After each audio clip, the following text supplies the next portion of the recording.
Hello friends, this is Biswambar and welcome to Let's Study 91.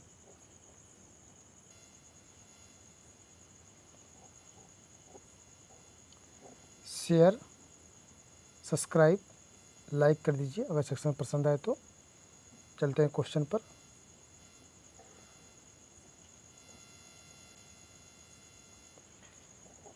बाल विकास एवं शिक्षा शास्त्र। क्वेश्चन नंबर फर्स्ट, एक अधिगम विकलांगता जिसमें लिखावट में कठिनाई शामिल है कहलाता है? A. Dyslexia, B. Dyscalculia, C. Dysgraphia, D. ध्यान अभाव अति सक्रियता विकार। C is right answer. Dysgraphia. Dysgraphia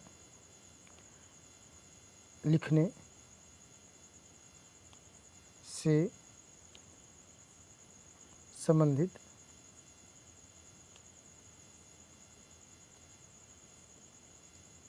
है। आइए देख लेते हैं।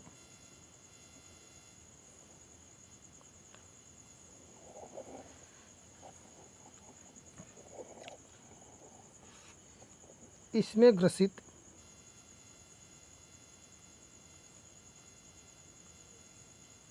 ग्रसित छात्र या बालक लिखने में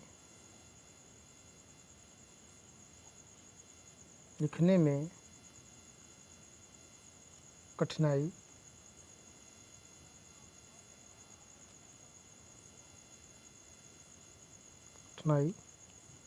अनुभव करता है।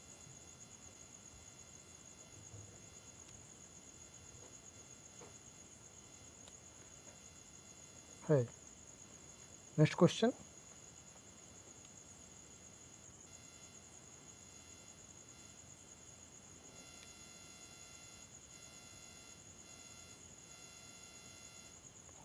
निम्नलिखित में से कौन सा एक योगात्मक मूल्यांकन से संबंधित है? ए. अध्यापक को छात्र की प्रगति के बारे में निरंतर और तत्काल प्रतिक्रिया प्रदान करना। बी. शिक्षा सामग्री की आणविक विश्लेषण पर केंद्रित। सी. शिक्षार्थी की उपलब्धि का लगातार व्यवस्थित आकलन।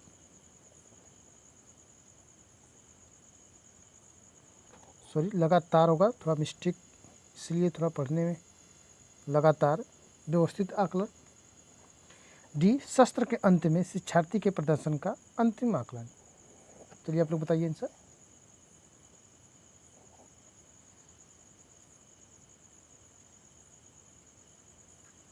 D is right answer. सत्र के अंत में शिक्षार्थी के प्रदर्शन का अंतिम आकलन योगात्मक मूल्यांकन से संबंधित है। सत्र के अंत में शिक्षार्थी के प्रदर्शन का अंतिम आकलन योगात्मक मूल्यांकन से संबंधित है। नेक्स्ट क्वेश्चन, हमारे देश में कई बच्चे एक से अधिक भाषा बोलते हैं। निम्न में से पता लगाएं दो भाषाओं को बोलने की क्षमता वाले बच्चों के लिए सही लाभ है। ए. अवधारणा गठन में सुविधा, बी. विश्लेषणात्मक तर्क में सुविधा, सी. संज्ञानात्मक लचीलापन में सुविधा, डी. उपयुक्त में से सभी।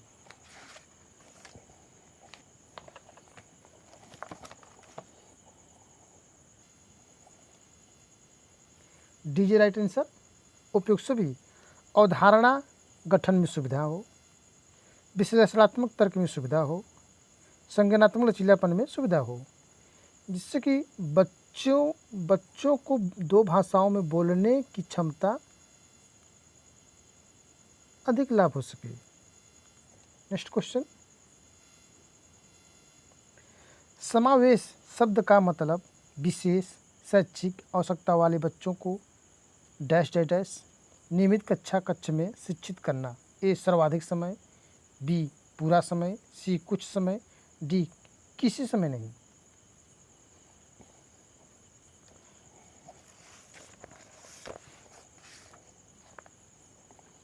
चलिए बताइए आप लोग आंसर। 30 सेकंड का समय दिया गया है। B is right answer. पूरा समय। समावेश शब्द का मतलब विशेष शैक्षिक आवश्यकता वाले बच्चों को पूरा समय नियमित कक्षा कक्ष में शिक्षित करना।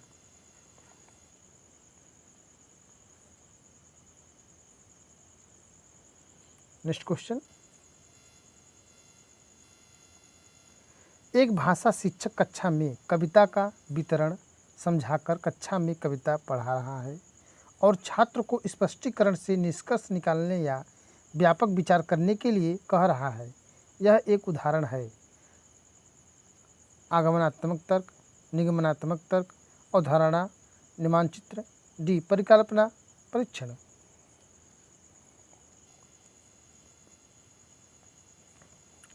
ए इज राइट आंसर। आगमनात्मक तर्क होता है उदाहरण से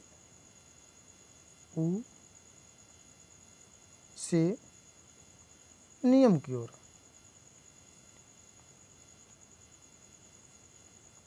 सबसे पहले बच्चों को इसमें उदाहरण बताएंगे।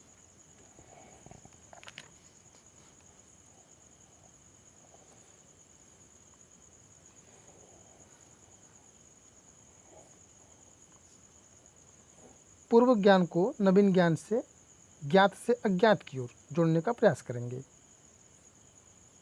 पूर्व ज्ञान से, एक सेकेंड, पूर्व ज्ञान से अज्ञान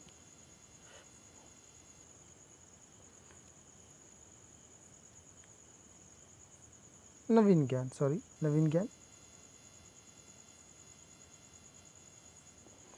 ज्ञात से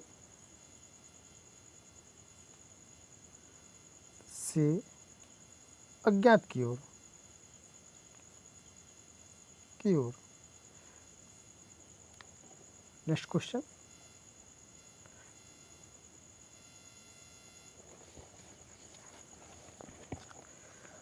अंतर्मुखता बहिर्मुखता व्यक्तित्व का लक्षण निम्न के द्वारा प्रस्तावित है।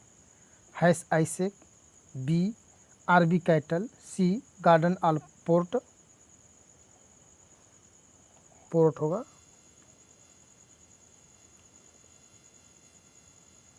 Port Carl Rogers. चलिए आप लोग बताइए। Is right answer. Hans Eysenck, आइए देख लेते हैं हैस आइजेक को बारे में।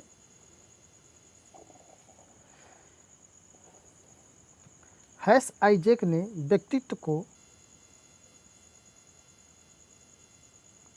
व्यक्तित्व को 4 भागों में बांटा है।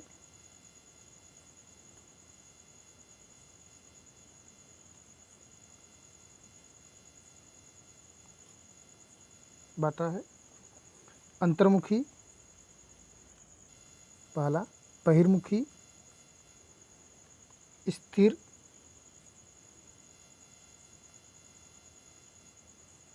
अस्थिर।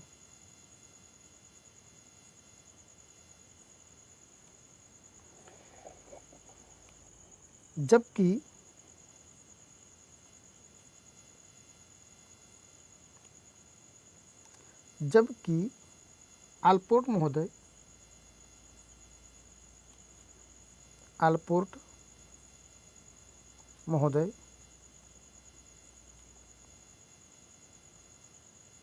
ने शील गुणों के आधार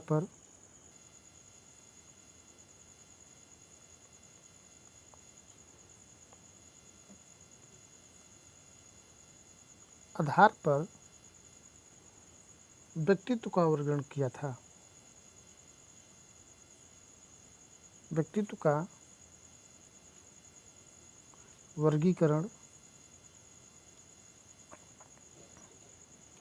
किया था। नेक्स्ट क्वेश्चन, स्कूल की संगठनात्मक स्थापना छात्रों के अधिगम को प्रभावित करती है। यह पहलू उस श्रेणी से संबंधित है। ए क्रियात्मक कारक, बी मनोवैज्ञानिक कारक, सी सामाजिक कारक, डी अन्य कारक।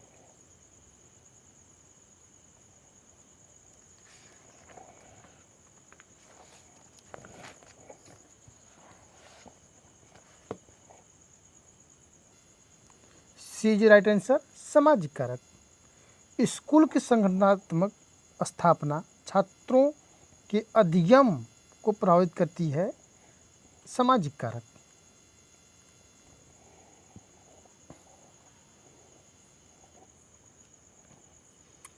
Next question,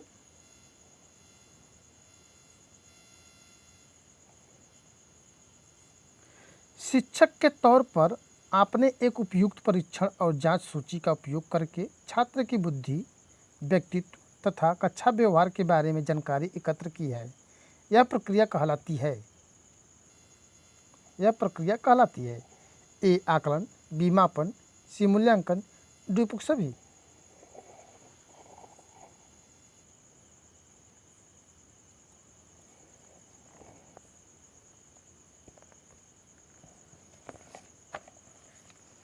A is right answer, आकलन।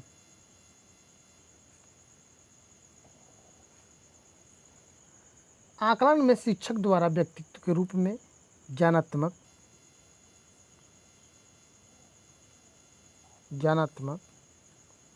भावात्मक,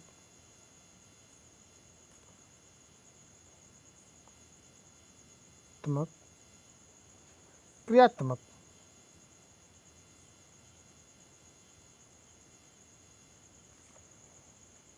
सभी पक्षों से संबंधित प्रदर्शन ध्यान को रखते हुए आंकड़ों का एकत्रीकरण, विश्लेषण, उनकी व्याख्या किया जाता है। नेक्स्ट क्वेश्चन,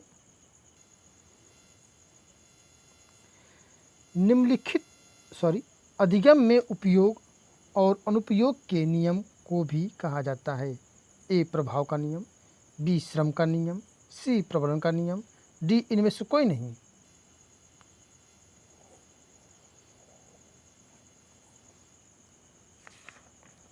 चलिए आप लोग बताइए आंसर।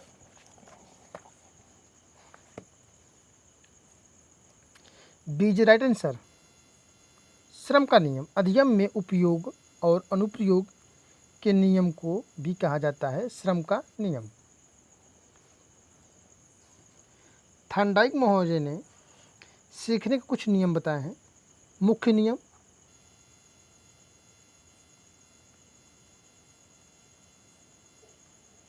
गौड़ नियम,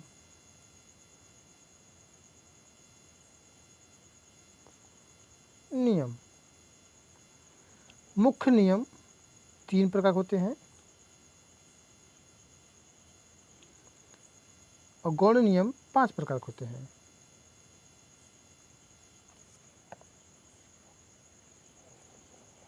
नेक्स्ट क्वेश्चन, इसकी चर्चा हम नेक्स्ट क्लास में करेंगे।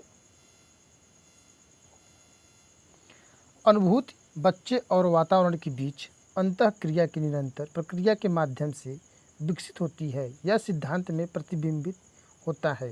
ए थॉर्नडाइक के अधिगम सिद्धांत में, बी पियाजे के संज्ञानात्मक विकास सिद्धांत में, सी टोलमैन के संकेत अधिगम में, डी कोहलर के अधिगम सिद्धांत में।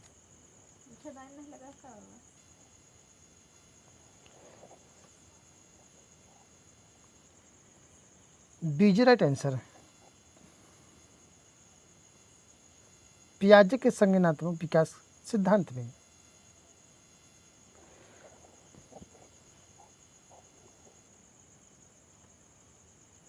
नेक्स्ट क्वेश्चन,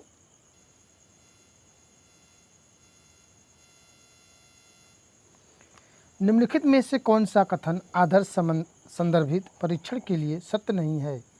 ए यह एक मानकीकृत परीक्षण है, बी छात्र के स्कूल की तुलना इसके तुलना करके की जाती है कि अन्य ने कैसा प्रदर्शन किया है, सी कहा जाता है कि परीक्षण राष्ट्रीय मानदंडों पर आधारित है, डी छात्रों के प्रदर्शन की स्थापित मानदंडों से तुलना की जाती है। नहीं है, विशेष ध्यान देना है आप लोगों को। क्वेश्चन पूछा है परीक्षण सत्य नहीं है। क्वेश्चन को 2 बार पढ़ने के बाद ही आंसर दें। ए इज राइट आंसर, यह एक मानकीकृत परीक्षण है, यह सत्य नहीं है। बाकी B is right answer, C is right answer, D is right answer. Next question, Erikson के अनुसार बच्चों का मनोसामाजिक विकास 8 चरणों में होता है। एक कक्षा 3 का छात्र 9 साल के आसपास विकास के किस चरण में मेल खाता है? ए शर्मिंदगी बनाम संदेश के मुकाबले की स्वायत्तता, बी परिश्रम बनाम हीनता, सी नेतृत्व बनाम अपराध, डी अंतर्गता बनाम अलगाव।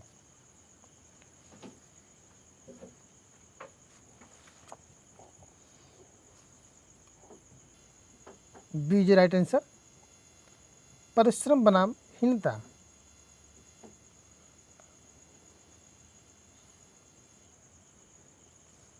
नेक्स्ट क्वेश्चन और last question.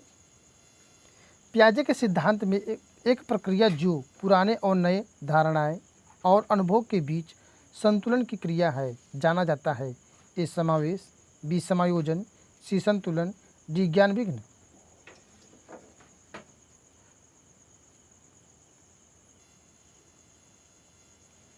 C is right answer, संतुलन।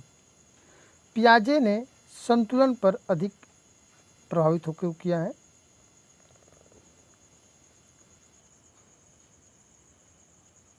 आइए देख लेते हैं पियाजे के बारे में। पियाजे ने संज्ञानात्मक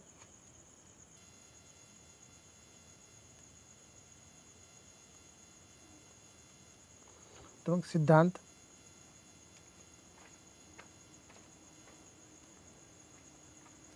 के अनुसार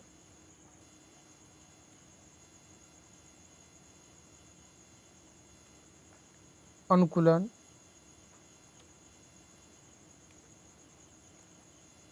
कुलन वह प्रक्रिया है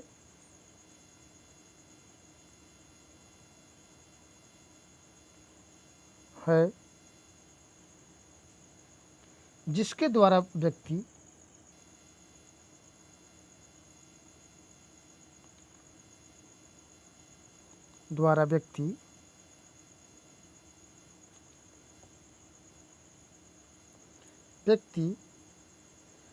अपने पूर्व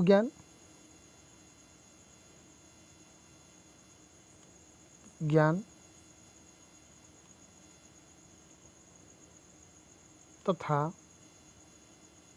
नवीन ज्ञान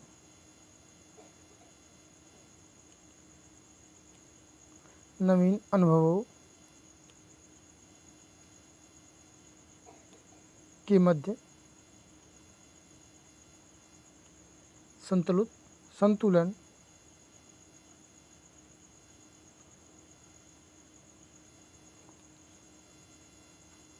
संतुलन स्थापित करता है।